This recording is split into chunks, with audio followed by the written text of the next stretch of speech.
Anak laki-laki ini mendengar ibunya memanggilnya untuk makan. Namun dia tidak berani menjawab. Karena setiap kali Suki menjawab sepatah kata, dia akan langsung dimakan. Ternyata orang tua Suki adalah dua iblis jahat. Mereka akan memakan siapa saja yang bisa melihat mereka. Suki hanya bisa pura-pura tidak melihat atau mendengar. Bukan berarti dia tidak pernah berpikir untuk melarikan diri. Hanya saja ketika dia sampai di jalan raya, dia menjadi lebih ketakutan. Karena dimanapun dia melihat, semuanya adalah berbagai macam hantu. Dan para pejalan kaki sama sekali tidak bisa melihat mereka. Hanya dirinya sendiri yang menjadi pengecualian. Suki berusaha tetap tenang. Kemudian dia memanfaatkan kesempatan untuk naik bus. Saat dia merasa sudah aman, sopir bus tiba-tiba menyapanya. "Selamat pagi, nak." Suki secara refleks ingin menjawab. Namun begitu dia mulai berbicara, kepala sopir langsung terbelah, menjadi mulut besar yang berdarah. Dia segera berpura-pura tidak melihatnya, lalu memalingkan kepala untuk mencari tempat duduk. Untung saja dia bereaksi cepat. Hidupnya masih terselamatkan. Kejadian ini membuatnya sadar, ternyata ada hantu yang menyamar di antara manusia. Orang biasa sama sekali tidak bisa menyadarinya. Kalaupun mereka menyadarinya, mereka akan segera dimakan. Setelah turun dari bus dengan selamat, dia melihat jalanan penuh dengan hantu. Apakah seluruh kota ini sudah dikuasai oleh mereka? Namun saat dia melangkah ke sekolah, dia tiba-tiba menyadari, jumlah hantu di dalam sekolah sangat sedikit. Dia langsung menoleh ke belakang, dan dunia luar masih penuh dengan hantu yang bertebaran. Saat dia merasa bingung, dia tiba-tiba melihat tumpukan garam kasar untuk mengusir roh jahat di tanah. Di pohon dekat situ, ada anak panah penakluk roh tertancap.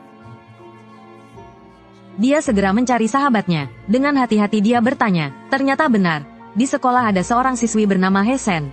Dia adalah seorang Miko yang ilmunya diwariskan turun-temurun. Suki tidak bisa menunggu lagi. Begitu kelas selesai, dia mengajak gadis itu ke atap. Teman-teman sekelasnya, yang tidak tahu apa-apa, mengira dia akan menyatakan cinta. Di atas atap, Suki menggunakan alasan bahwa dia sedang sial akhir-akhir ini. Namun Hesen langsung berkata dengan tegas, ada roh jahat yang sedang menempel di tubuhnya. Kalau mau aku usir, bayar saja, katanya. Setengah percaya, Suki membayar. Dia mengikuti Hesen ke sebuah ruang kelas kosong. Hesen mengambil banyak potongan kertas dan menempelkannya ke seluruh tubuh Suki. Sebelum dia sempat bereaksi, Hesen langsung memukul kepalanya dengan tongkat. Kemudian dia mulai melantunkan beberapa mantra. Roh jahat yang menempel di bahu Suki langsung mengeluarkan jeritan melengking yang mengerikan. Suki yang duduk di lantai secara refleks terjatuh ke belakang. Roh jahat itu segera menyadari bahwa dia bisa melihatnya. Dengan mulut besar yang mengerikan, roh itu hendak memakan Suki. Dalam situasi kritis itu, Hesen langsung berdiri di depannya. Dia berteriak keras, "Masuk!" Roh jahat itu segera berubah menjadi asap putih dan tersedot ke dalam sebuah botol kaca. Suki akhirnya bisa bernapas lega. Dia akhirnya selamat. Dia berpikir, selama ada Hesen, tidak perlu takut lagi dengan roh jahat. Dia langsung bertanya apakah bisa membeli paket bulanan, agar Hesen terus melindunginya. Namun Hesen langsung menolak. Dengan nada mengejek dia berkata, mana mungkin ada sebanyak itu roh jahat di dunia ini? Namun pada saat itu, di sekitar mereka, ada puluhan roh jahat yang sedang mengintai. Suki baru menyadari, ternyata Hesen hanya bisa melihat sebagian kecil dari roh-roh itu. Di dunia yang aneh ini, dia tetap sendirian. Dia pikir selama tidak sengaja memprovokasi roh jahat, semuanya akan baik-baik saja. Namun kejadian tak terduga tetap terjadi. Saat itu, Suki sedang mengikuti kompetisi kartu puisi. Kompetisi kartu puisi ini adalah mendengarkan juri membaca bait pertama sebuah puisi, lalu berlomba menemukan bait berikutnya di kartu. Awalnya kompetisi berjalan normal, bahkan Suki unggul jauh. Namun tiba-tiba dia berhenti, karena Suki mendengar dua bait puisi yang berbeda. Wajahnya langsung pucat. Dia segera menyadari, ada roh jahat di dalam ruangan yang juga membaca kartu. Jika dia mengambil kartu yang salah, dua suara itu terdengar persis sama.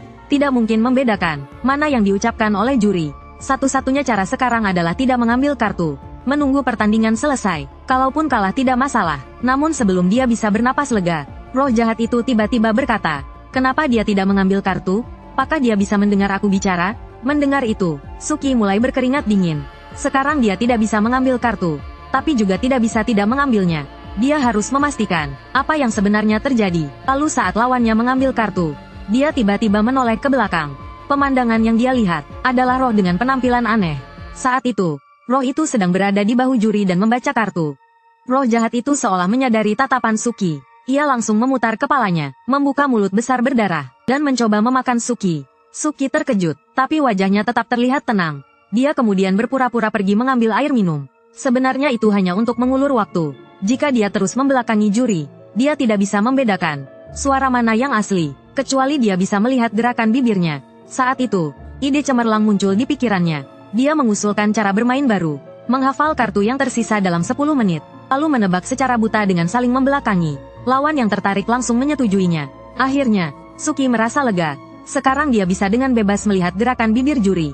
10 menit kemudian, pertandingan selesai. Seperti yang diperkirakan, dia menang. Saat semua orang mengerumuninya untuk memberi selamat, Suki tiba-tiba mendengar kata, "Tradisi diteruskan." Dia menoleh ke arah roh jahat itu. Roh tersebut mulai perlahan menghilang. Hal yang tidak pernah dia duga adalah, roh yang tadinya jelek itu, berubah menjadi seorang pria tua yang ramah. Pria tua itu terus bergumam, "Ada penerus." Kemudian, seperti mendapat pembebasan, dia berubah menjadi asap dan menghilang, hanya menyisakan sebuah buku puisi tua. Setelah semua orang pergi, Suki memandangi buku puisi itu dengan wajah penuh kebingungan. Apakah roh jahat itu adalah leluhur pemain kartu puisi? Kini keinginannya telah tercapai dan dia pergi. Namun untuk apa buku puisi tua ini? Suki penasaran dan mencoba membukanya. Namun saat dia menyentuhnya, sesuatu tiba-tiba masuk ke dalam otaknya. Kepalanya terasa seperti akan meledak. Walaupun dia tidak membuka matanya, dia bisa merasakan segala sesuatu di sekitarnya dengan jelas. Wajah Suki dipenuhi ketidakpercayaan. Dengan mata tertutup, dia mulai berjalan keluar. Setiap dia melangkah ke suatu tempat, di pikirannya muncul gambaran bangunan di sekitarnya. Saat dia berjalan masuk ke dalam sekolah, dia tiba-tiba melihat sebuah pohon bersinar, dan tempat cahaya itu berkumpul adalah di akar pohon. Suki tiba-tiba membuka matanya. Dia menemukan bahwa di bawah akar pohon itu muncul seorang dewa kecil. Dia bisa merasakan, dewa kecil itu tampaknya memiliki semacam hubungan dengannya, namun dia tidak bisa mengungkapkannya. Suki akhirnya menyerah. Dia memutuskan untuk pulang. Sekarang, bahkan dengan mata tertutup dia bisa berjalan. Akhirnya dia merasa lega, karena setiap kali membuka mata, dia akan melihat jalanan penuh dengan roh jahat.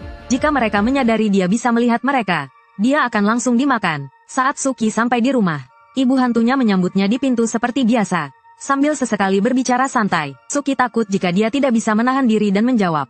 Dia langsung bergegas ke kamarnya. Malamnya, dia bermimpi. Dalam mimpinya, dia kembali bertemu dengan dewa itu. Kali ini, Suki merasa tidak tenang. Keesokan harinya, dia langsung pergi ke pohon itu. Namun sebelum dia sampai, telinganya mendengar suara mencicit yang ramai.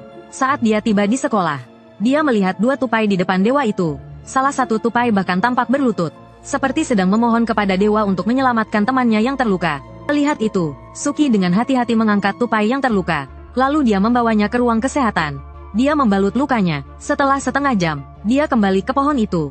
Dia terkejut karena tupai yang berlutut masih ada di sana. Suki meletakkan tupai yang sudah dibalut itu di sampingnya. Dia menenangkannya, mengatakan akan sembuh dalam beberapa hari. Tupai itu tampaknya mengerti apa yang dia katakan. Sebagai tanda terima kasih, tupai itu memberinya sebuah biji pinus. Pada saat itu, Suki mulai menyadari bahwa dewa itu mungkin mewakili dirinya sendiri, dan tidak semua orang bisa melihatnya. Itu sebabnya tidak ada yang memperhatikannya. Namun, yang tidak diketahui Suki adalah, setelah dia pergi, beberapa siswa klub fotografi melewati tempat itu. Salah satu dari mereka tampaknya menyadari keberadaan dewa itu. Tepatnya, itu adalah hantu yang menyamar sebagai manusia. Hantu itu memotret dewa tersebut, dan mengunggahnya ke internet. Pada malam yang sama, foto itu mendapat jutaan suka dan perhatian. Orang-orang menyadari bahwa, beberapa bisa melihat dewa itu, sementara yang lain hanya melihat akar pohon. Bahkan ada yang tidak melihat apa-apa. Namun pada malam hari, gambar dewa itu muncul. Beberapa orang berspekulasi bahwa itu adalah dewa pelindung kota. Orang-orang memberi nama pada dewa itu, menyebutnya Dewa Luodu. Internet, seperti biasa, menjadi tempat penuh spekulasi. Dan cerita itu mulai menyebar dari orang ke orang. Perlahan, semua orang mulai percaya bahwa kota ini dilindungi oleh kekuatan iman. Ketika kekuatan iman dari banyak orang berkumpul, itu menciptakan sosok Dewa Luodu yang sejati. Dewa yang terbentuk dari partikel cahaya ini, ternyata memiliki wajah yang sama persis dengan Suki. Ketika dia tiba di sekolah, dia melihat dua siswi tiba-tiba saling berpelukan. Namun, kepala salah satu dari mereka jatuh ke tanah. Namun, di mata siswa lain, itu hanya sebuah jepit rambut yang jatuh. Awalnya, Suki tidak ingin peduli. Dia memalingkan wajahnya, namun gadis itu tiba-tiba memintanya mengambilkan. Suki segera menyadari bahwa ini adalah ujian, untuk mengetahui apakah dia bisa melihat hantu. Jika dia tidak mengambilnya, kemungkinan besar dalam beberapa detik, dia akan dimakan oleh hantu itu. Tidak ada pilihan lain. Dia terpaksa menahan rasa jijiknya, dan mengambil kepala hantu itu. Pada saat itu, sebuah suara doa terdengar di pikirannya. Suki segera berlari ke arah dewa. Ternyata, seekor kucing hitam yang tersesat sedang memohon bantuan darinya. Ketika dia dan temannya berdiskusi tentang apa yang harus dilakukan dengan kucing itu, tiba-tiba seorang sosok muncul. Ternyata itu adalah gadis tercantik di sekolah. Dia mengatakan bahwa dia sedang mencari Suki. Tapi Suki tidak ingat punya hubungan dekat dengan gadis tercantik di sekolah. Saat dia merasa bingung, gadis itu malah asyik mengelus kucing. Dia berkata bahwa dia sangat suka kucing kecil, dan dia bersedia mengadopsinya. Mendengar bahwa gadis itu suka kucing, teman Suki langsung setuju dengan penuh semangat. Namun, Suki tetap terlihat kesal, karena menurutnya, itu sama sekali bukan gadis tercantik, malah lebih menakutkan daripada hantu tanpa kepala. Dia buru-buru beralasan, bahwa dia harus pergi magang di kantor pengacara. Lalu dia langsung pergi, meski kantor pengacara itu juga dipenuhi oleh banyak hantu. Selama dia berpura-pura tidak melihat, mereka tidak akan mengganggunya. Hari ini, kantor pengacara menerima sebuah kasus. Kliennya adalah seorang pria parubaya. Istrinya meninggal saat operasi kecantikan. Karena alergi terhadap anestesi, dia meninggal di meja operasi. Bos meminta Suki pergi ke salon kecantikan untuk menyelidiki. Namun, saat dia tiba di sana, dia melihat hantu dengan wajah operasi yang gagal. Ternyata salon kecantikan ini memang punya banyak kasus kematian. Melihat ada pengacara yang datang, mereka langsung mengunci pintu. Tidak ada pilihan lain. Suki dan rekannya memutuskan untuk pergi ke rumah klien untuk mengumpulkan bukti. Ayah dan paman menyuruhnya kembali ke kamar. Namun saat Suki melihat ke arah kamar, dia terkejut. Seorang hantu wanita tanpa wajah mengintip dari dalam kamar. Tidak salah lagi, itu pasti istri dari pria parubaya tersebut. Suki langsung merasa khawatir. Seorang anak kecil berada di dekat hantu. Siapa tahu itu bisa berbahaya. Jadi dia beralasan ingin berbicara dengan anak itu, dan meminta rekannya mencatat bukti. Saat dia masuk ke kamar, hantu wanita itu tiba-tiba merobek kulit wajahnya, memperlihatkan satu matanya. Kalau bukan karena Suki sudah sering melihat hal aneh, mungkin dia sudah ketakutan setengah mati. Saat itu, dia menyadari, hantu wanita itu terus-menerus mengoleskan lipstik. Apakah obsesinya adalah menjadi cantik? Dia tidak memikirkannya lebih jauh. Suki mulai mencari petunjuk dari anak itu. Dia melihat anak itu sedang menggambar laut. Jadi dia bertanya apakah anak itu ingin pergi ke sana. Namun anak itu berkata, ini ayahku yang ingin membawaku ke sana. Tapi belum sempat. Tapi ibuku tidak mau menandatangani izin. Baru saja anak itu selesai bicara, tangan hantu wanita yang memegang lipstik tiba-tiba berhenti. Lalu dia mulai berteriak dengan keras. Terus mengulang, tanda tangan, tanda tangan. Suki segera menyadari, anak laki-laki ini mengoleskan lipstik di sudut bibirnya. Detik berikutnya, dia mengeluarkan jeritan kesakitan. Lapisan kulit manusia putih segera menutupi wajahnya. Beberapa menit kemudian, ruangan menjadi sunyi. Saat ini, anak laki-laki itu telah berubah menjadi seperti hantu. Ternyata, setengah hari sebelumnya, dia telah membebaskan seorang hantu wanita. Setelah hantu wanita itu menghilang, dia meninggalkan sebuah lipstik untuk Suki. Awalnya, Suki tidak terlalu peduli. Namun, saat dia menyentuh lipstik itu, tubuhnya tiba-tiba tidak bisa dikendalikan. Dia menggambar garis merah di sudut bibirnya. Detik berikutnya, otaknya terasa seperti diambil alih. Ketika Suki sadar kembali, dia telah berubah menjadi hantu. Dalam pikirannya, muncul informasi bahwa lipstik ini memiliki kemampuan bernama menggambar kulit. Kemampuan ini bisa mengubah manusia menjadi hantu. Suki dengan tidak sabar membuka pintu. Dia ingin mencobanya pada ibunya yang adalah hantu. Ketika dia menatap langsung ke arah ibunya, dia menyadari bahwa dia tidak lagi merasa takut. Seolah-olah dia bukan lagi menghadapi hantu, melainkan sesama makhluk sejenis. Namun, pada saat ini, ibunya belum menyadari hal itu. Dia terus-menerus mengulang-ulang, "Kau bisa melihatku," kata hantu itu sambil berusaha menyerang Suki untuk memakannya. Namun, Suki tidak menunjukkan rasa takut sama sekali. Dia membuka mulut besarnya. "Kau melihat siapa? Kau ingin memakan siapa?" Merasa aura yang memancar dari tubuh Suki, hantu ibu itu ketakutan dan langsung kabur. Suki berpikir dalam hati, ternyata kemampuan ini bisa benar-benar mengubahku menjadi makhluk gaib. Namun, saat itu, wajah hantu yang dia miliki mulai terlepas. Rasa sakit yang tajam muncul di otaknya. Suki langsung jatuh ke lantai. Ternyata, menjadi hantu memiliki batas waktu. Untungnya, hantu ibu itu sudah pergi. Pada saat ini, Suki merasa dengan jelas bahwa, saat dia menjadi makhluk gaib, rasa takutnya memang hilang. Namun otaknya dipenuhi kegilaan dan kebodohan. Untuk memahami sepenuhnya kemampuan menggambar kulit ini, dia mencoba menggunakannya beberapa kali. Akhirnya, dia menyimpulkan bahwa kemampuan ini memang bisa sementara mengubahnya menjadi makhluk gaib. Namun, hanya bisa bertahan beberapa detik. Dan semakin dekat dengan makhluk gaib lain, kemampuan ini akan semakin cepat kehilangan efeknya. Yang paling penting adalah, setiap kali Suki menggunakan, otaknya akan perlahan-lahan terkikis. Jadi, dalam waktu singkat, batas maksimal penggunaan kemampuan ini adalah 3 kali. Jika lebih dari 3 kali, kemungkinan besar dia akan kehilangan kendali. Setelah beberapa kali mencoba, Suki merasa sangat lelah. Dia segera tertidur. Dalam mimpinya, dia kembali ke dasar laut. Tubuhnya terus tenggelam lebih dalam. Dari kedalaman ratusan meter, kini dia tenggelam hingga ribuan meter. Namun, Berbeda dengan sebelumnya, kali ini muncul sebuah telur aneh di sekitarnya. Seolah-olah ada sesuatu yang ingin keluar dari dalamnya. Suki merasa sangat bingung. Mengapa dia terus bermimpi seperti ini? Keesokan harinya, dia menemui Hesen. Dia ingin mencari jawaban. Namun, Hesen hanya seorang miko, bukan penafsir mimpi. Tapi ayahnya adalah pendeta terkenal di kota Luo. Mungkin dia bisa membantu. Jadi, setelah kelas selesai, Suki langsung menuju kuil. Namun, saat baru keluar dari gerbang sekolah, ponselnya tiba-tiba berbunyi. Nama peneleponnya adalah Nona Mary. Namun, Suki tidak ingat mengenal orang seperti itu. Dia tetap menjawab telepon itu. Halo, siapa ini? Namun, tidak ada jawaban dari seberang. Hanya terdengar suara, bisakah aku datang ke rumahmu malam ini? Suki langsung merasa ada yang tidak beres. Dia menunjukkan telepon itu kepada temannya. Namun, temannya berkata bahwa ponsel itu sebenarnya mati. Wajah Suki langsung pucat. Tidak salah lagi. Telepon itu berasal dari makhluk gaib. Dia sudah menjawabnya. Rahasia bahwa dia bisa melihat makhluk gaib kini telah terungkap.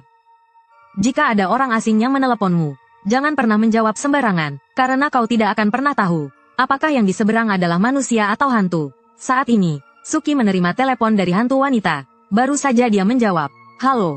Dia mendengar suara langkah sepatu hak tinggi di belakangnya. Suki segera berbalik. Sebuah bayangan dengan golok besar sepanjang puluhan meter sudah muncul di depannya. Dengan suara lirih, "Aku adalah Nona Mary," hantu itu berkata, "dan aku ada di belakangmu." Kemudian dia mengangkat golok besar itu. Sebelum Suki bisa bereaksi, golok tajam itu hampir mengenai Suki. Namun, hanya beberapa sentimeter sebelum mengenainya, golok itu tiba-tiba berhenti. Ternyata, pada saat-saat terakhir, Suki menggunakan kemampuan menggambar kulit. Dia mengubah dirinya menjadi makhluk gaib. Hantu wanita yang tidak bisa merasakan aura Suki langsung kebingungan. Golok besar itu jatuh ke lantai dengan dentingan keras. Hantu itu terus bergumam, "Aku adalah Nona Mary. Di mana kau?" Dia mulai berbalik mencari. Namun pada saat itu, topeng Suki mulai retak. Dia baru teringat bahwa semakin dekat dengan hantu, kemampuan itu semakin cepat hilang. Sebelum topengnya benar-benar menghilang, Suki langsung lari. Namun dia meremehkan kecepatan reaksi hantu itu. Pada saat itu, hantu wanita sudah mengangkat golok besar lagi. "Aku menemukanmu. Mati kau." Dia mengayunkan golok besar ke arah Suki. Untungnya, Suki sempat menunduk tepat waktu. Golok besar itu mengenai wastafel. Ini adalah saat dia paling dekat dengan kematian. Tubuhnya gemetar tak terkendali. Namun sekarang bukan saatnya untuk takut. Dia sekali lagi mengoleskan darah segar. Mengaktifkan kemampuan menggambar kulit. Hanya tersisa 2 kali transformasi. Dia harus melarikan diri secepat mungkin. Namun semakin dia mempercepat langkahnya, topeng itu semakin mengikis otaknya. Dalam waktu kurang dari 10 detik, topeng itu mulai retak lagi. Hantu wanita itu berbalik tajam. Dia langsung menemukan posisi Suki. Sambil mengejar, dia berteriak keras, "Aku menemukanmu. Mati kau." Ketakutan. Suki menahan napas. Dia bersembunyi di bawah meja. Dia berbaring di lantai, berpikir apakah hantu itu sudah pergi. Dia mencoba merangkak perlahan keluar. Namun begitu dia bergerak, hantu wanita itu tiba-tiba muncul di atasnya. Golok besar itu diayunkan dengan keras. Dan semua meja hancur berkeping-keping. Namun, hantu itu tertegun. Suki sekali lagi menghilang. Ternyata dia menggunakan transformasi terakhirnya. Pada saat kritis, dia menghindari serangan. Hantu wanita itu benar-benar marah. Setelah gagal 3 kali, dia bersumpah akan menghancurkan Suki sepenuhnya. Karena tidak bisa menemukannya, dia mulai mengayunkan golok secara membabi buta di ruangan itu. Suki hanya bisa menghindar dengan susah payah. Tidak ada cara untuk melarikan diri. Waktu 10 detik berlalu dengan cepat. Transformasi terakhirnya mulai retak. Hantu wanita itu membuka mulut besarnya yang berdarah. Apakah kali ini Suki benar-benar akan mati di sini? Jika itu memang akhirnya, Suki memutuskan untuk bertaruh segalanya. Dia mengambil risiko dimakan oleh topeng. Untungnya, setelah mengamuk tanpa henti, hantu itu akhirnya berbalik dan pergi karena tidak menemukan targetnya. Namun, sebelum Suki bisa bernapas lega, ponselnya tiba-tiba berbunyi. Setelah ragu beberapa saat, dia memilih untuk menjawabnya. Dari ujung telepon, suara yang sudah akrab terdengar lagi. "Halo, aku adalah Nona Mary. Hari ini aku tidak menemukanmu. Aku akan pulang dulu. Sampai jumpa lain kali." Begitu telepon ditutup, efek samping dari menggambar kulit langsung menyerang. Kesadaran Suki mulai kabur. Namun dia tidak boleh tidur. Jika dia menutup matanya, mungkin dia tidak akan pernah bangun lagi. Setelah bertahan selama setengah jam, akhirnya Suki berhasil kembali dari ambang kematian. Hantu wanita itu datang setiap hari. Begitulah, sebulan pun berlalu. Dia harus menemukan cara untuk mengatasi hantu itu. Keesokan paginya, dia pergi ke kuil. Namun, di pintu masuk tergantung papan tutup sementara. Ketika dia hampir saja mengeluh, sosok yang sudah dikenal tiba-tiba muncul. Ternyata itu adalah teman sekelasnya, Hesen. Ternyata dia adalah seorang miko di kuil ini. Dari dia, Suki mengetahui bahwa hari ini kuil sedang mengadakan lelang barang peninggalan makhluk gaib. Barang peninggalan ini, yang disebut relik makhluk gaib, adalah benda yang tersisa setelah makhluk gaib dibebaskan. Barang ini sangat langka. Setelah mengetahui bahwa dia datang untuk mengusir hantu, He-sen dengan percaya diri berkata, "Tidak masalah." Namun, sebelum dia selesai berbicara, wajah Suki sudah menunjukkan kekecewaan. Karena di atas kuil, ada makhluk gaib besar yang bersarang di sana. Namun, mereka sama sekali tidak menyadarinya. Suki hanya bisa berharap bahwa di lelang nanti, akan ada ahli yang bisa membantunya. Lelang ini, mengundang paranormal dari seluruh dunia, serta para pengusaha kaya yang datang dengan niat tertentu. Ketika Suki memasuki ruang pameran lelang, dia melihat beberapa kotak kaca berisi benda. Namun ada juga yang kosong dengan harga jutaan. Saat dia kebingungan, seorang pria tua muncul di belakangnya dan berkata, "Orang dengan kekuatan spiritual tinggi akan melihat lebih banyak benda. Sebaliknya, orang biasa tidak akan melihat apa-apa." Awalnya, Suki tidak terlalu memperhatikan perkataannya. Namun, pria tua itu tiba-tiba berkata, "Kau tidak memiliki energi spiritual sedikit pun, tetapi memiliki kepekaan spiritual yang sangat kuat. Itulah mengapa kau bisa melihat makhluk gaib. Hal ini sangat jarang terjadi." Suki terkejut. Apakah pria tua itu juga bisa melihat makhluk gaib? Dia mencoba bertanya. Pria tua itu tersenyum miring. Tentu saja, ternyata namanya adalah Andersen, dan dia adalah penyelenggara utama lelang ini. Suki langsung bersemangat. Akhirnya dia menemukan seorang ahli. Namun, pada saat berikutnya, dia kembali kecewa, karena Andersen yang dimaksud adalah dua rubah makhluk gaib di aula belakang. Namun, yang dimaksud Suki adalah sosok raksasa yang tingginya ratusan meter lebih dari rubah itu. Tidak lama kemudian, lelang pun dimulai. Andersen mencoba mendekatinya, dan menawarkan hadiah berupa relik makhluk gaib. Demi menghadapi hantu wanita itu, Suki langsung menerima tawaran itu, dan memilih salah satu yang berharga 100 juta. Meskipun dia tidak bisa melihat apa itu, dia yakin itu pasti sesuatu yang hebat. Namun, Andersen hanya tertawa, karena ternyata kotak itu benar-benar kosong. Itu hanya digunakan untuk menipu para pengusaha kaya. Lagi pula, mereka tidak akan bisa melihatnya meski membelinya. Suki hanya bisa mengelus dada. Memang benar-benar pedagang licik. Saat hendak berpisah, Andersen memberikan sebuah kartu nama, dan mengundangnya bergabung dengan klub Blackjet. Suki awalnya ingin menolak, namun Andersen hanya mengatakan satu kalimat yang meyakinkannya. "Kau tidak ingin tersesat di lautan dalam, kan?" Suki langsung terkejut. Bagaimana Andersen bisa tahu tentang mimpi yang dia alami setiap malam?